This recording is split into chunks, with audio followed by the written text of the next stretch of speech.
Welcome to the Delicious Dignity Podcast.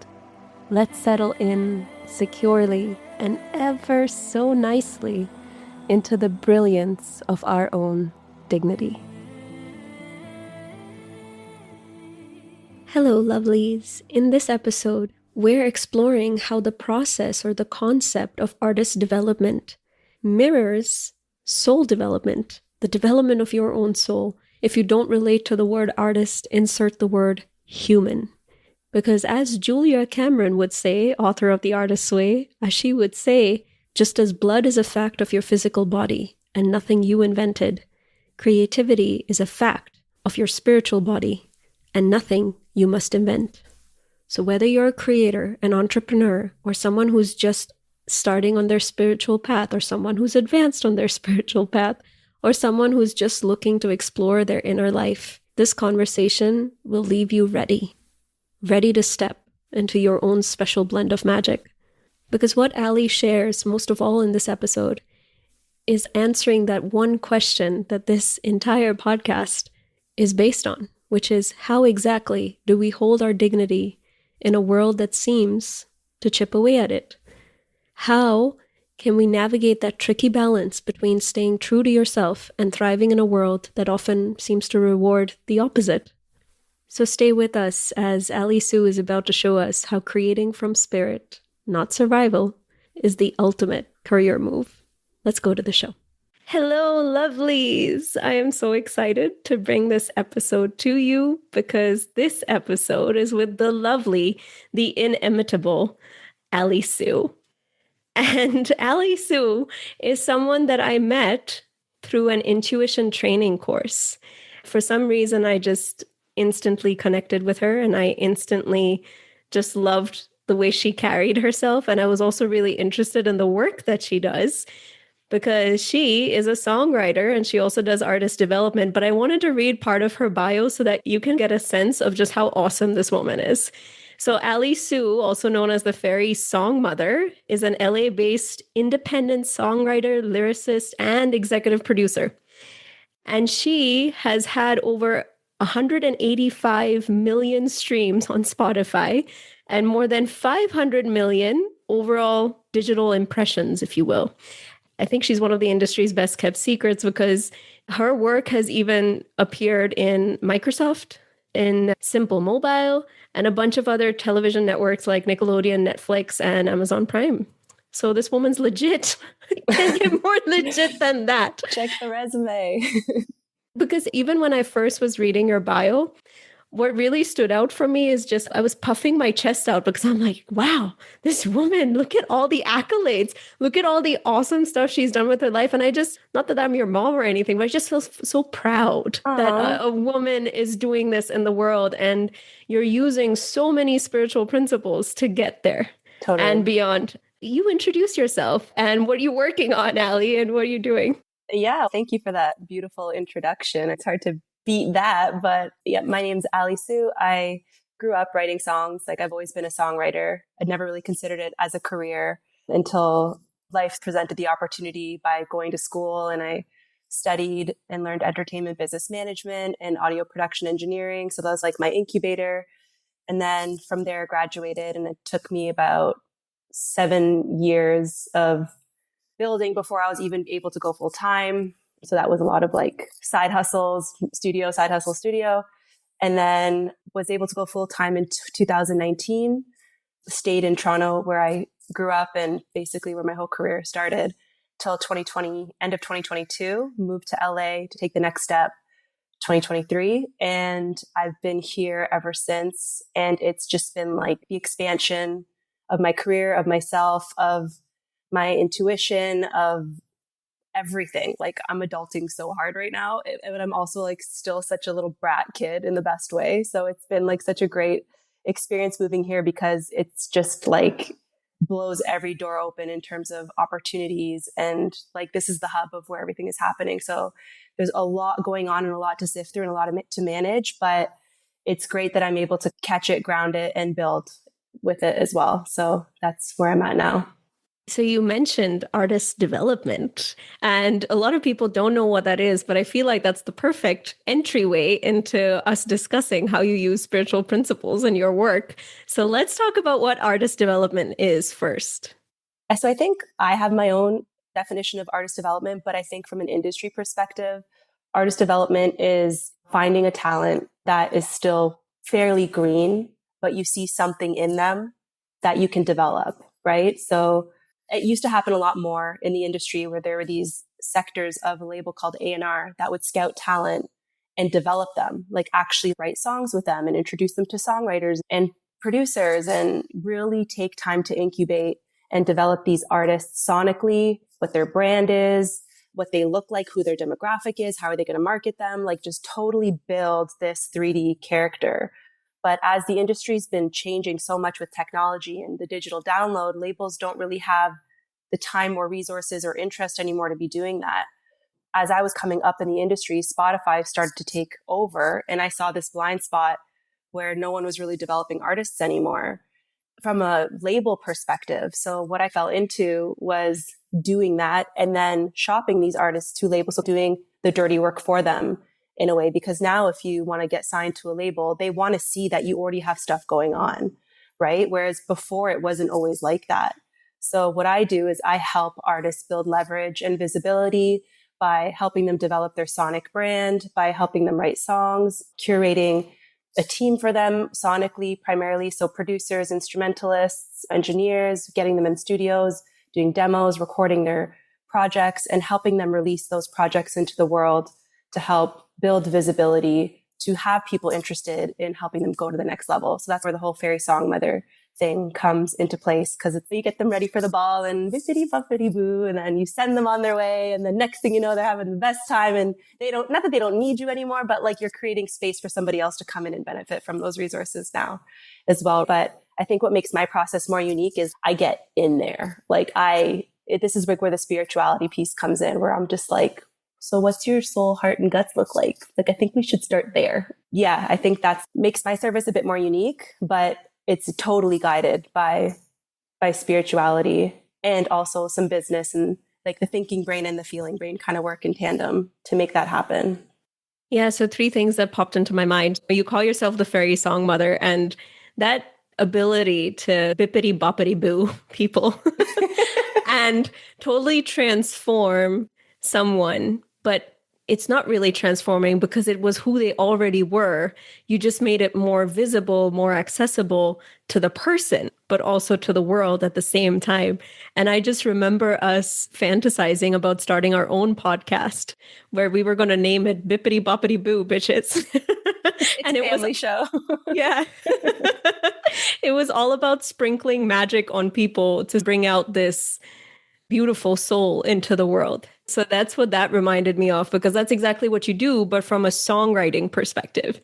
The other thing it reminded me of was this idea of archetypes. And I feel like you make archetypes out of people, and you bring out the archetypes in them so that they're more visible. And an archetype was introduced a really long time ago. I forget what the word actually means in Latin or Greek, but basically it was heavily promoted by Carl Jung, who then applied archetypes to psychological concepts, like the archetype of the mother. You could say it's like a stereotype, but at a psychic or soul level, at the level of the collective psyche. So what does it mean to be a mother archetypally? It doesn't mean that you're producing kids, although it could be. It could also mean that you're birthing songs. It could also mean that you're birthing artists. It could also mean that you're birthing a painting. It could mean that you're just fertile in a way that you are constantly producing or creating, actually, not producing, but creating life into the world. It could mean you manage your own garden. There are so many ways that archetype can come forward. And I feel like that's part of what you do with artist development. So I was wondering, when you talk about artist development, how do you walk them through the spiritual process of connecting to their soul, their archetype, their psyche? And how do you pull that out of them? I think step one is when you're in a studio session with new people, it's like you got to get deep fast. If you're going to make someone feel comfortable, and if you're going to make someone create a space to let somebody actually go there, you need to break the ice. At least for me, my process is break the ice in a way that makes it understood that this is a safe space and you're safe with me. And I think just creating that environment, you're setting yourself up for success to get to real conversations and real topics. Let me stop you right there, because this idea of creating safe space is a jargon that everyone throws out, but I feel like a lot of people don't know what that means. And I'm so curious to know, how do you create safe space for the artist? I think just holding the intention, first of all, as a human, like I hold that when I say hello, nice to meet you, welcome, like I'm already there. And I think on a subconscious spiritual level, a lot of people can already feel that. So you've made yourself the safe space first. First, yeah. And then you make the room a safe space, the material world, you make a safe space. And can I sit down, get comfy, whatever, get them comfortable. And then also what I do is I make an ass of myself first, intentionally, just to be like, I don't care if I sound stupid. I don't care if I say something inappropriate. This is a space where there's no judgment. And this is how you get to good ideas, is just by being extremely candid and by being extremely honest. So I'll usually do something, whether it's like slightly self-deprecating, or I'll say something really wild, or I'll just say something that's out of pocket, or I'll just do something that breaks the ice to be like, okay, like she's not a narc. You know what I mean? She's not going to judge me, record me, and put this out to hold over my head later. Like my only incentive is to make the artist understand that I'm going to say stupid things. So if you happen to say a stupid thing, that's okay. And it's part of the process. I think that's we're still just on step one of artist development, but it's so important that I feel like a lot of people, they're so externally focused, or they're so much in a victim space that they always want to feel like they're not responsible for their own energy. And they're not responsible for setting that intention and creating a safe space within themselves so that they can be available to other people. It's always like they're looking in comfort for other people first, which is not a bad thing. We want that community, we want that love. But the idea of starting with yourself as a safe space immediately sets the tone for yourself, because now you are a safe space for yourself. And now you're also a safe space for other people. And I feel like so much of talking is done without words. We're all very energetically sensitive, especially creative people. And I feel like that just alone sets the tone. I remember when we were in intuition training class, we'd start with grounding first. And that's the way I do it, with helping them ground first to create that safe space for them within themselves. And then we also used to start with a prayer to clean up our energy and set the tone and open the tempo. And so there are all these different ways that we did that in the intuition training course. And I think what you just mentioned about laughter and about making a fool of yourself and just easing somebody. Have you ever heard this story? I can't remember where I read it, but there's a story when Buddha achieved enlightenment. The first thing he did was laugh. And I feel like laughter truly is the best medicine when we want to open up and we want to get into someplace deep. I even sometimes recommend to clients that they should watch a funny movie before a session. And so, yeah. It's serious work what we're doing, but the truth is it's not that serious. Nothing is. It's not. And let it go. Who cares? And I think just coming in with that attitude of, I care about you, but I don't give a shit about what happens. Like, I don't care. And it's that whole pull and push of masculine, feminine, right? Like you're balancing those two worlds of you're pushing them, but you're also nurturing them at the same time. And you're showing them like, this is a safe space. Say and do what you want to do. I'll hold it for you and I won't judge you because I care enough to make you feel okay and to make you feel good. But the truth is, I really don't care. There's very little you can say that's going to make me think that you're a monster or a terrible person. And even if you happen to say something that's like incredibly wild, I might think it, but I would never be like, stop the session, get out, you're a psychopath. Well, that's never happened before because it's very rare that those people even exist.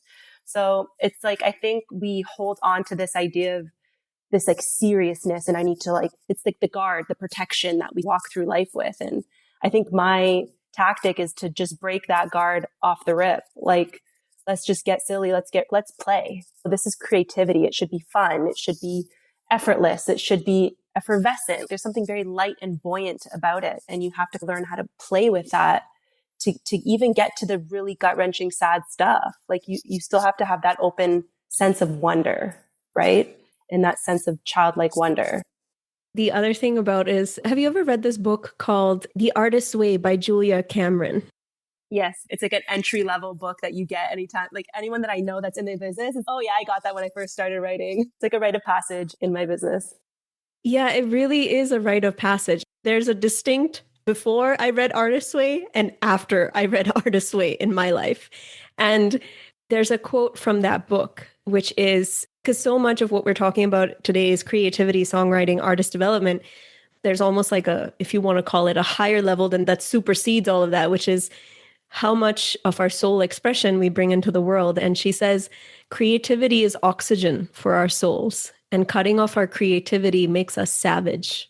I'm like, oh, that's what Ali Sue does. She makes people less savage and more soulful in the cosmic sense. And She's it's the weird, oxygen. yeah. Sometimes we're writing savage stuff. You need that process to get there and to release it. Like it's not going to come from constriction and restraint. It only comes from opening and letting go. And that's like what you were talking about with grounding. That's what I do with humor in those rooms, because you never really know who you're dealing with when it comes to artistry, because it could be anybody with any beliefs and any background. So I can't really show up and be like, let's meditate and get there, guys. They're going to be like, who is this crazy woman? Some of them might think like that.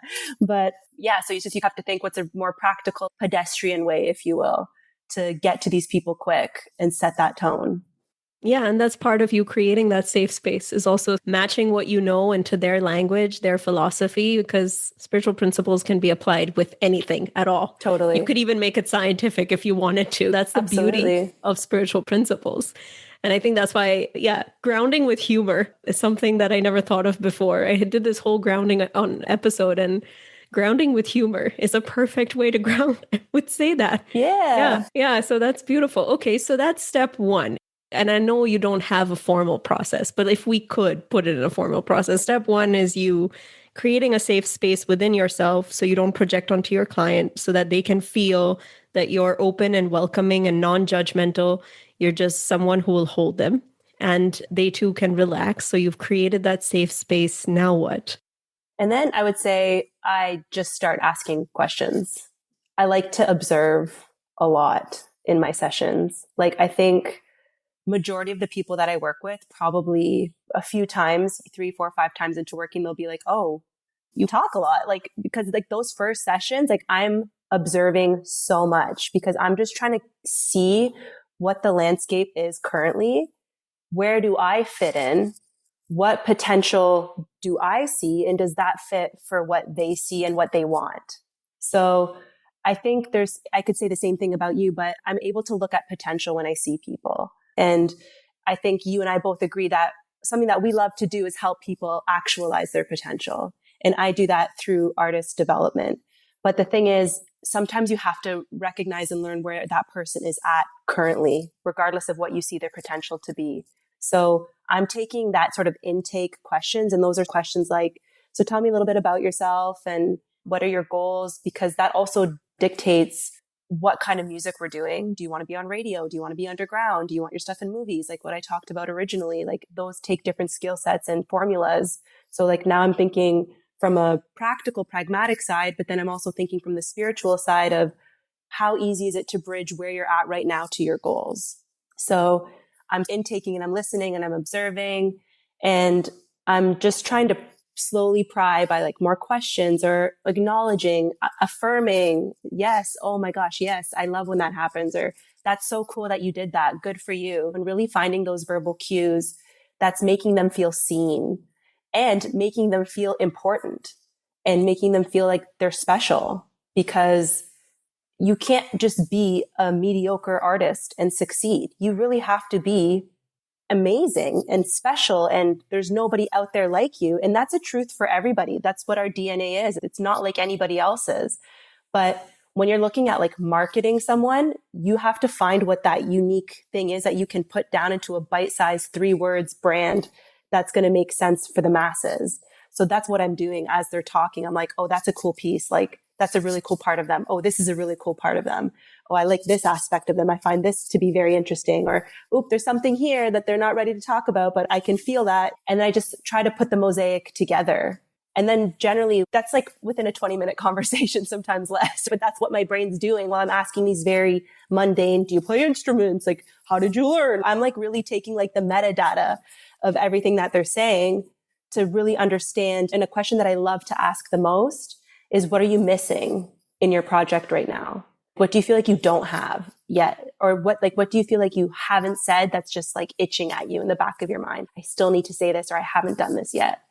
And then I think that's a really good way to find a starting point sometimes is, why don't we start there today? Let's try that. And we start writing a song. You know, it's really funny. Every time I do a session with someone, there are a good majority of people that come to me and say, I don't have any questions. I don't have anything I want to say. And I would just sit there and look at them and I'm like, so you want a session, but you don't have any questions. Interesting. And almost always I have found it's so important to question, to query. It's not even a question. It's not like an analytical thing. It's a portal that opens. And a lot of times when I do intuition work or channeling work, it's a lot of question, answer, question, answer, question, answer, because the question becomes the portal. It's almost as if you ask the right question, the answer is already in the question. And so I always encourage people to ask their questions, because it doesn't matter even what the question is. It becomes this portal opening, which is what you're describing. Only you're the one questioning them and opening them up in that way to get that juice. And then you also talk about just observing, which is I don't feel like we observe enough as a society. And that, if you want to call it, is a feminine skill, or it's a feminine essence skill. It's the power of receiving. It's the power of just letting the world make an impression on you, as opposed to you constantly make an impression on the world. And that's what you do when you ask the questions and you receive how they're saying it, what they're saying. Maybe the content isn't even that important, but it's just the way they move through the content as they speak. You're receiving all those impressions and letting them make an impression on you. And then you're talking about co-creation, really, because you're working with spirit and then you're also working with them in spirit. It's almost like you take their umbilical cord and plug it into spirit. And it's, oh, there's your power. When you say you look at potential, I feel like women are so good at that, to our detriment. Yeah, true facts. Sometimes we look at potential, and how many women have fallen in love with a man's potential? And I always tell women, I was like, this is your most beautiful skill as a woman. Just use it in a different way. Use it for being an artist. Don't use it to project onto a male. As an example, I'm just pulling out these little principles that you're working with: the query, the question as a portal, receiving, co-creation. It's almost like this sacred power of three: you, the artist, and then spirit or universe, whatever you want to call it, teacup. Sometimes I call it the A word, the asshole. We got to unpack that. Yeah, I know that was a long time ago, but I have said some choice words. And then this idea of being able to look at the energy around a thing, it's not yet manifest, but it's manifest in energy form, which is looking at the potential. And then you talked about affirming people, which again, I feel like we don't do this enough, is to give people positive encouragement. There's so much criticism, especially in the online world right now. Everyone pulling out their trolls and their swords to attack people for the smallest imagined slight. And so giving somebody, and even giving yourself, that ability to say, hey, I noticed that you did this well, or this is something that's really good, pulling it out and giving it back to somebody else can be the most beautiful thing you do for someone. Because a lot of people haven't gotten that enough. It's true. At all. In the industry I'm in, it's all about validation. That's right. Yeah, go ahead. Speak more about that. Yeah. So I think a lot of people that are drawn to this industry are looking for some sort of validation from their trauma, because once you get in here and you just see how messy it is and how unlawful it is and how it makes no sense, and there's no like security, or there's no one looking out for people. I think any healthy, balanced person would be like, maybe I'll try something else. But there's something that attracts a certain type of people to this industry. And validation is a huge part when it becomes, especially to artists, but for everybody, producers, songwriters, record execs, like everybody, you need to get validated because you're only as good as your last success and you're only as relevant as your last success, right? So you are constantly searching for this validation, whether it's through streams or numbers or network or performance or who you're working with. Like it's everywhere, and it can get very exhausting when you work from a space of validation. And I see it all the time, these artists just running themselves into the ground because they don't feel good enough, but it's like you're blocking what's going to get you to your goals because you're not working from the right space. You're working from a space of, hey, let me show you how good I am, versus just being great. Just be. And that's enough to get, it'll all start building in front of you. But step one is showing up knowing that you're already there. And the rest is building as you go. It's like the bridge is building in front of you. It might not be there, but with every step you take, there's going to be a piece of wood that's catching you until you're at that side. And I think like what can really exhaust people is the validation, especially with artists, because for them to even be considered by a label or anyone that's going to give them help financially, you need streams and you need numbers. And there's this talk now that the music industry has become a tech industry because we're not working from our heart space anymore, where you're like, I got goosebumps when I listened to that, sign that guy. It's how many streams does he have? Does he have something viral yet? Oh, and it's like, we're not working from the space that actually connects to people, right? And numbers can be inflated. And that's what they're learning now is a lot of people are using bots and they're inflating these numbers. Like half of the stuff isn't even real. And we're comparing ourselves to something that's not even real. So I think it's really important to remind these artists, and you're validating them. Like, I'm validating you in your skin. I'm not validating you in what you've done. All that will come. I'm validating you in your art, in your taste, in your ability, in your voice, in your vision, in like, that's enough to be enough, is simply you. And I think if you can really get an artist believing that in themselves, it's amazing how quick things start to transform and alchemize around them. Because once they start believing it, they're showing up in the world as that person, and everything is reacting according to that energy after that.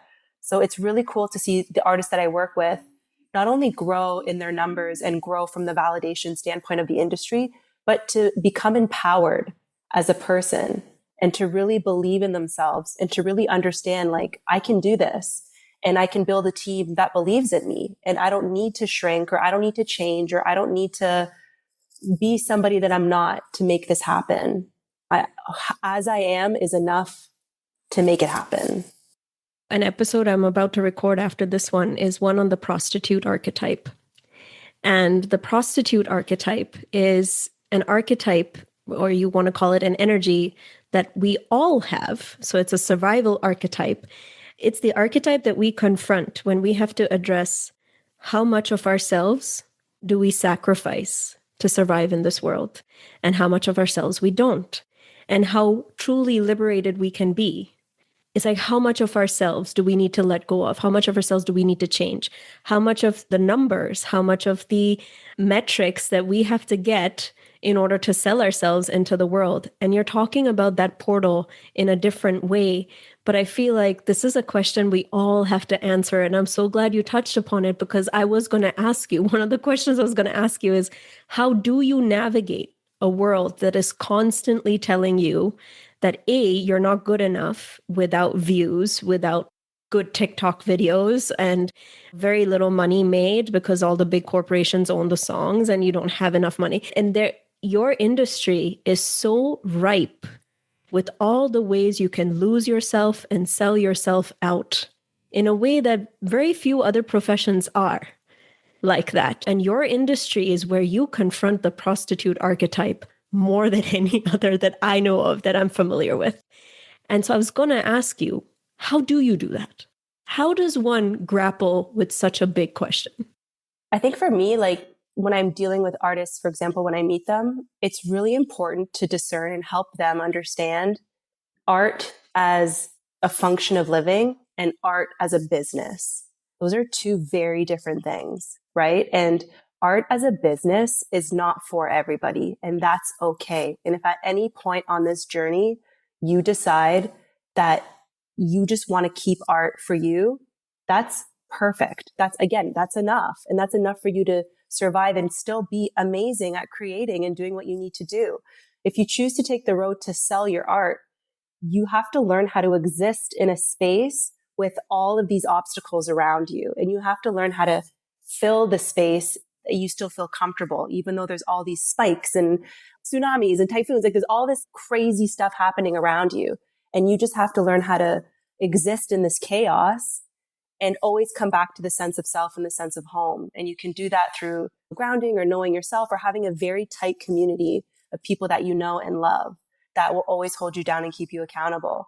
But for me, the way that I work is like, I just see possibility everywhere. Like I just try to keep a winning mindset no matter what. And if there's anything that this life has shown me is if you believe it, it can really happen. And obviously, like, I believe I can fly if I jump off a building. Don't be stupid. But I'm talking about, I don't have to sell myself short. Like, I don't need to sign a big publishing deal. I can still get a big cut. Like, I can still be in rooms with people that are signed to these major labels by staying an independent artist. Like, I don't like to think that it's not possible. I like to think that everything is possible. And I like to work from that space. And so when you're dealing with stuff with TikTok, and if you're choosing to be an artist, that's a reality that you have to accept. Because the thing with TikTok is that it's a free resource that can catapult your career into a different stratosphere. And for you to not use a free resource is insane to me, because a good marketing budget could be $50,000 or more. And this is a free resource that could do that for you. So again, you have to really ask yourself, do I want to take this on? And it's not going to be like every day, yay, TikTok. Like I have artists that probably hate it some days, but then other days they're like, I have to do this because this is work and I'm choosing this as an artist. So you have to get real with yourself and understand that if you're doing it as a business, there are some things that it's going to feel like work. And as fun as it is to imagine and play and create, like sometimes I'm like, I can't believe this is my job. And we're sitting there, should it be pram pam or pam? We're like, what about ra pam? And it's just, I'm like, don't call me mom, I'm busy. It's just like ridiculous when you're like thinking about how fun and free and creative our job is. But you have to also understand that it is a job. And I would say a lot of it, especially today, falls on the artist. So if you're choosing to go down that path, you just have to accept that you need to do things to help propel your career forward, unless you have access to money. And if you do, good for you. But if you don't, like the rest of us, you have to do these things that may not feel great, but they're good for your career. And I think it's about finding the special relationship of how do I use TikTok in a way that's right for me? I don't want to sit in the front seat and play it for my friend and be like, oh, this is my best friend's reaction on my new song. If that doesn't feel real for you, don't do that. Explore and play and study and learn what makes sense for you. I had an artist who hates doing TikToks, but she loves writing and she loves singing. So I said, why don't we do open verse challenges where we take a song that's already out and we write new lyrics for another verse as if you were on that song and this was your verse on it and it's in the same context and it's in the same hit and you can go viral that way. So you can find what you like, find how you like to perform and try to capture that when you're promoting yourself versus trying to fit into something that doesn't feel good for you, right? And that's again about finding possibility and finding potential and making it work for you. Two things you said that I feel like everyone can use no matter what career they're in is number one, just accept the world that we live in. And acceptance doesn't mean that you agree. It doesn't mean that you like it. It doesn't mean that you have a fondness for it. It just means that you see the world for what it is without resistance, because when you're resisting the whole world, it's just going to block your own creative flow, your own energy, your own vitality, which is one of my favorite rituals to do with people is an acceptance ritual where they just talk about what they accept and not because they like it, but just what they accept. And then working with the systems if you want to work with them, but doing it in your way. I am going to be honest, I have yet not found a good way that I want to work with TikTok.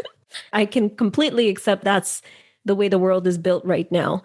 But I found another way for now in which I would like to do my marketing, and that's through affiliates and that's through referral programs. So I'm building my way to that, but I'm not coming at it from a place of resistance, because I can honestly say social media has helped me in a lot of other areas of my life, like awareness of hormonal cycles and recipes that I never knew before. So I can't fully resist it. I have to accept that it exists. And then I have to find my own way to engage with it or not. Just that awareness eases the sting of that prostitute archetype, I feel like. And also, it makes you like in the positive aspect of that archetype, because you're still in the driver's seat. You're not letting the world pull you this way or that way, where you forget yourself and you forget who you are. So yeah, that was excellent. That makes a lot of sense. It's also taking the power back. It's understanding that I'm doing this for me, not I'm squeezing myself into this space because I have to. Like even that mind shift is huge. And it's also about understanding what your blind spots are. Like, okay, if it's not going to be TikTok, then what is it? Let's think. What else can we do? We can do grassroots. We can do guerrilla marketing. There's so many other things. Like you said, referrals. If it's not TikTok, you just have to keep finding solutions and having, that's what to me, a winning mindset is, just find solutions. And I'm not great at networking. I hate it. And that's like the stupidest thing to say from someone who wants to be successful in this career specifically. And I always feel like such a little spoiled brat when I'm like, I don't want to go to the networking thing because I fucking hate networking. But then what I do is I try to have my own partners, or I try to position myself in other ways, or network myself in studio sessions, or network myself through referrals. Or it's like at some point you still have to find a solution, and you can't just sit there and say, it's not for me and I'm too good for it. Like at some point you have to find a workaround. If it's not that, it has to be something else. Yeah. And that's perfectly fine. Like it's about not falling victim.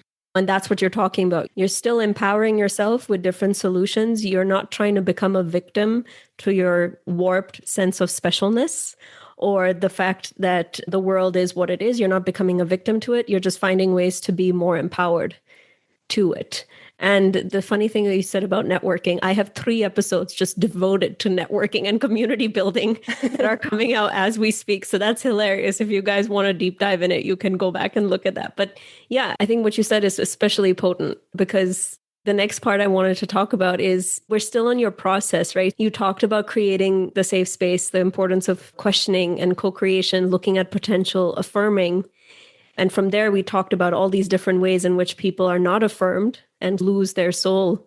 They don't never lose their soul, but they drop pieces of their soul along the way, and we recover it or help them recover it. And you talked about how instead of working from a place of validation, we're working from a place of just being and coming from a heart space, which especially in your industry is that has been lost in so many ways. So now what are you doing as you're developing the artist after this? I would say, to keep it super simple, is like, I'm just chasing the high at that point. I'm chasing what feels good. And I think a way to get there is variety, just trying a bunch of stuff. And you don't write 3 songs and release 3 songs. We write 10, 15, 20 songs. And the ones that work, you feel it. There's that biosignature that kind of rises in you. And you're just like, oh, this one's exciting. Like this one gets me going. I love this one. And you listen to that and you chase that. And a lot of it too is trusting your gut and letting the artist just fly free and just say it. What do you think? I don't really think. Just say it. Like, just say it. And we learned when we were studying with Lorianne was first thoughts are true thoughts, right? And that's something that I really try to capture when I'm working, because you can get so overthought, and it's important to refine from your thinking mind, but you have to create from your heart space, right? And sometimes we get it twisted and we start creating from the thinking space, and that's not going to give you real emotion, right? You can always go back and edit it with your head, but to get the feeling, like you chase the high, you chase the feeling. And that I'm actually learning how to think less, which is incredible, because sometimes we're like, that lyric doesn't make sense. I'm like, run it. It feels so good. Who cares if it doesn't make sense? Like when you listen to some like rock and roll and you listen to some of these hits of the best hits of all time, what does that sentence even mean? And then you Google it and there's 4, 5, 6, 7 different interpretations of what it means to different people. And I think sometimes we can get so fixated on the idea of making it so clear and so concise, but a lot of it is just vibes. Just let it feel good. Let's just get it to a point where it's resonating and you're like, ooh, like I felt that. Like that's great. And I think that's what the process looks like. And you do that over and over again. And eventually it ends up just presenting itself, this like body of work surfaces through all the other stuff that you've been doing. And from there, the brand kind of starts to present itself. And this is where you're getting the different levels of that person. And you can have that conversation and you can start saying, how do we want to roll this out? Because you can't think that I'm going to get the 360 perspective off of one project. We're taking Polaroids of facets of you. And this is going to archive your life by the end of your career. You're going to have the whole story in these snapshots of you, right? So we just need to stay true to the snapshot. We need to stay true to the Polaroid picture of what's happening in this moment. We don't need the bow on it. We don't need the pretty ending. We don't need the happily ever after.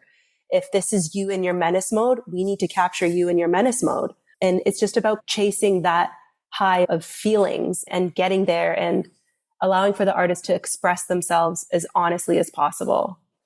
I love how aligned this conversation is, because the way I started this podcast is by talking about how in 2025, I made the commitment to move away from hustle culture and into my feel good era.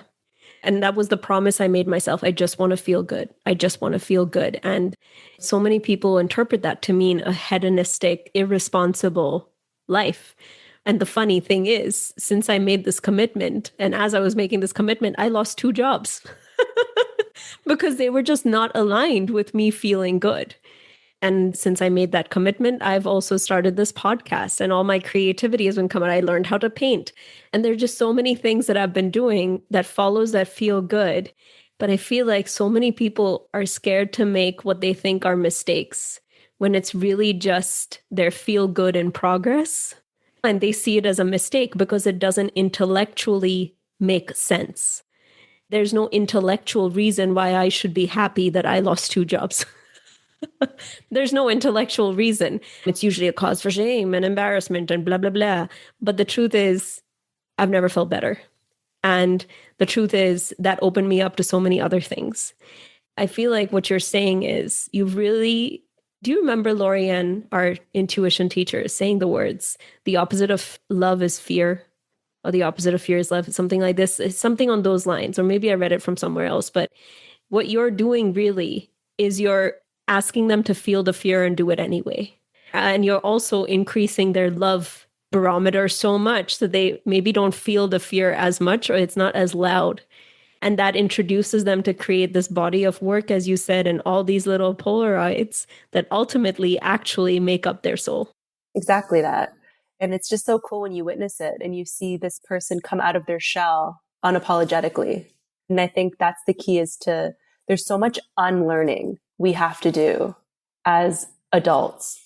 I think past the age of your brain's formation, which is after 5, like they say, a lot of your brain is imprinted and formed around somewhere in that age. So it's like, there's so much that we have to unlearn going through life. And a huge part of that is just, especially what I do, is just expression, free expression. And with the day of the internet and the trolls and everything under the microscope, we don't have space for free expression anymore without getting death threats, without getting cancel threats, without being cyberbullied. Like, it's crazy how this culture has shifted, and Yes. It's impacted us on a molecular level.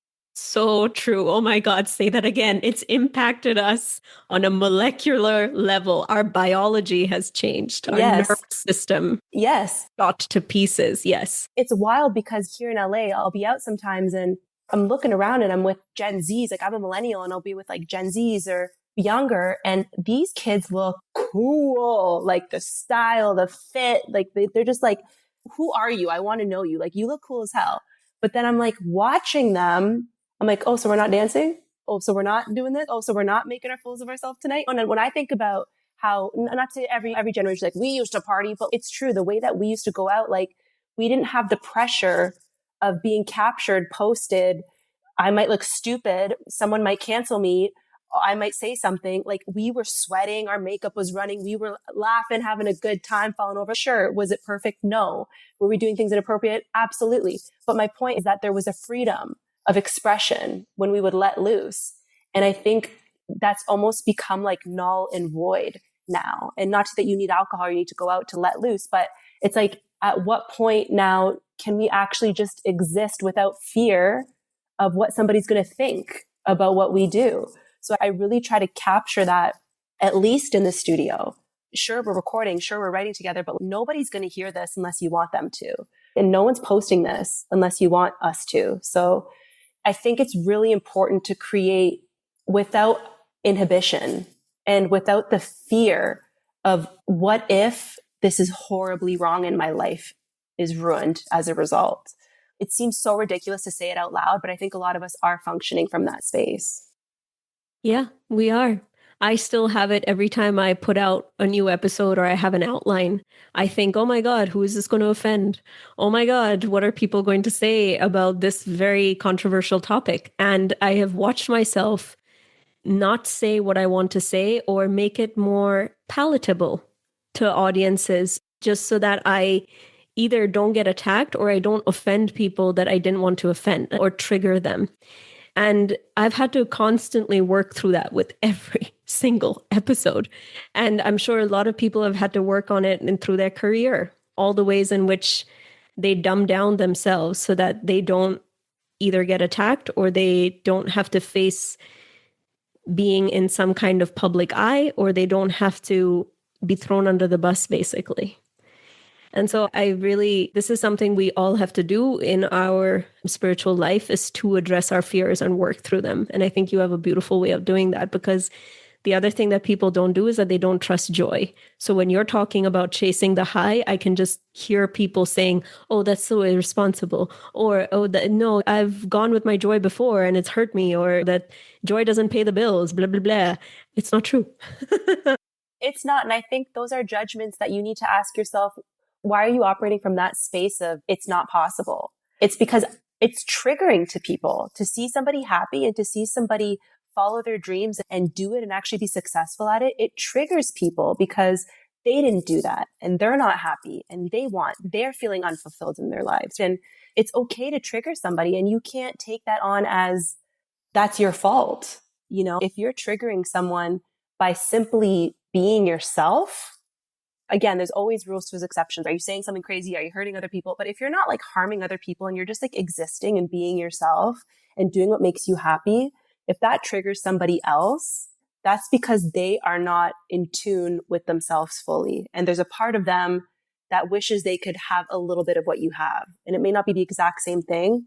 Maybe it's the freedom. Maybe it's the being so brave. Maybe it's the idea of being fearless and going for what you want. But the truth is, like, the internet is not real.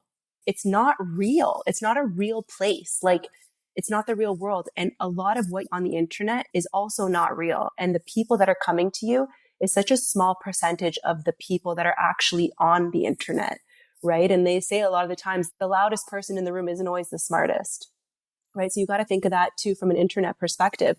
When you do have these trolls or you do have these people coming after you, there's exponential amount of more people that are watching and A, either don't care, perfect, B, admiring, okay, cool, I'll take that. But like, I would almost prefer something in the middle, because if you validate the person who's admiring you, by default, you're validating the person that's criticizing you as well. Because at the end of the day, none of it's real, regardless. And they're only seeing you from their perception and their perceived projections. And it has nothing to do with you as a real person.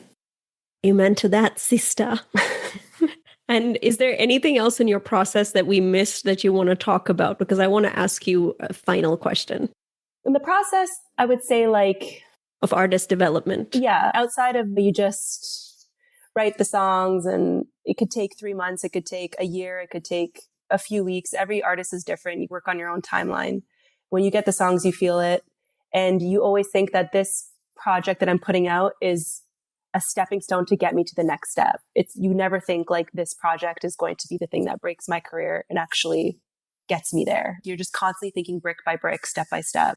And if you just rinse, repeat, recycle, you just do it over and over again, eventually something happens where you're in a different level and you're out of the Fairy Songmother school of learning and on to the next chapter. In following that thread, I was going to ask you, do you have any favorite stories of artist development or any favorite process that you went through with an artist or any songs that are your favorite that you co-wrote or wrote or any spiritual principles you used? Any story? Yeah, I wouldn't say necessarily that I have a specific favorite. I think what keeps me in awe and wonder of this industry is the serendipitous element of it.